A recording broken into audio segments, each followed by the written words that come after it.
Several school districts throughout the country have had to update their water fountains and their plumbing, in some cases just doing away with the water fountains because of the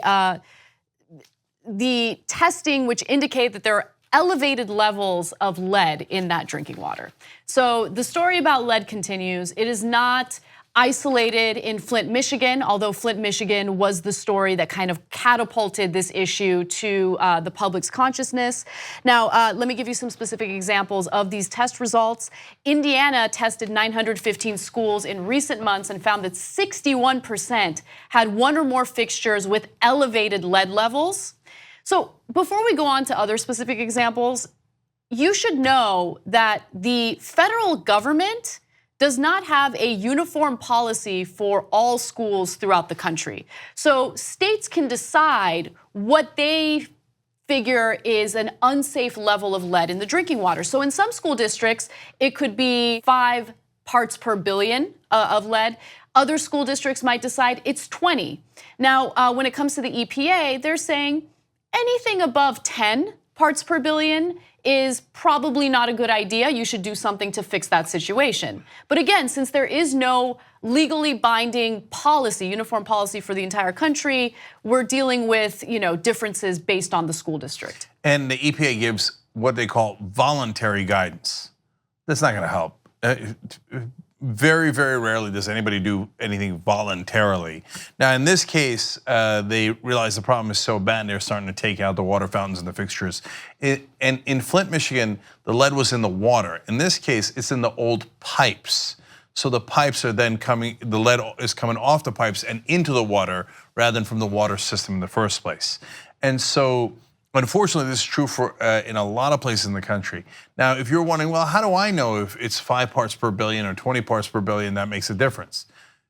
Scientists say there is no amount of lead that is safe for children, none. So if there's lead in the water, it could have devastating effects on your kids and on yourself, but especially for kids whose brains are developing. It could damage their brains. It leads to lower IQ, less ability to socialize with others, and more criminality. I mean, lead is as bad as it gets. And so what's the fix? We could actually, instead of spending $1 gajillion on either tax cuts for the rich or more wars and more defense contractor money, we can spend a ton of money doing infrastructure in the country. It'll protect our health, it'll protect our kids, and it will actually create jobs here at home. And it will stimulate the economy. I mean, it's a win-win, but nope. Since your local school district in Indiana doesn't donate to politicians, they're going to give the money to defense contractors instead. I know, it's devastating. So Indiana's statewide testing for lead did cost a lot of money, $4.7 million. Some of that funding did come from the federal government. A lot of it came from the state. But keep in mind that we're talking about public school districts throughout the country that are already underfunded. And so when it comes to the administrators, the school boards, they have tough decisions to make. Do we use the limited resources we have on providing somewhat decent education, providing more resources for education, or do we spend the money on testing our drinking water? And luckily, these school districts have decided to test the drinking water, but that money is also being taken away from the materials that teachers need to effectively do their jobs and all that. So also the district is midway through replacing 238 fixtures that had elevated lead, so they are taking action based on these test results. Also last week, the Detroit public school system shut off water across the district before its 47,000 students started school after finding higher than expected levels of lead or copper at some schools. So one of the things that's impacting the drinking water, as Cenk mentioned, is the plumbing. And so back in the day, instead of using copper pipes, which is what's widely being used now, they used lead pipes. And so that is disastrous because our infrastructure is getting older, it is crumbling. And so these pipes need to be replaced with a more modern system that isn't going to allow for lead in our drinking water.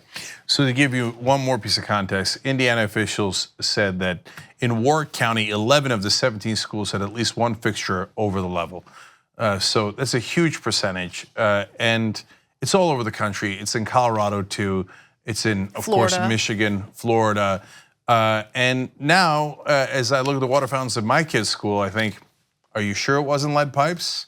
Are you sure there isn't lead in those water fountains? So $4.7 million, that's a lot of money, but it's nothing compared to the $2 trillion, not billion, not million, not billion, trillion, $2 trillion in tax cuts we just gave to the rich. Meanwhile, we're putting lead poison in our kids. It's sickening. 2 easy ways to follow the Young Turks. One is hit the subscribe button down below, then you're a TYT subscriber. And second is ring the bell. And when you do that on YouTube, you're notified of our videos.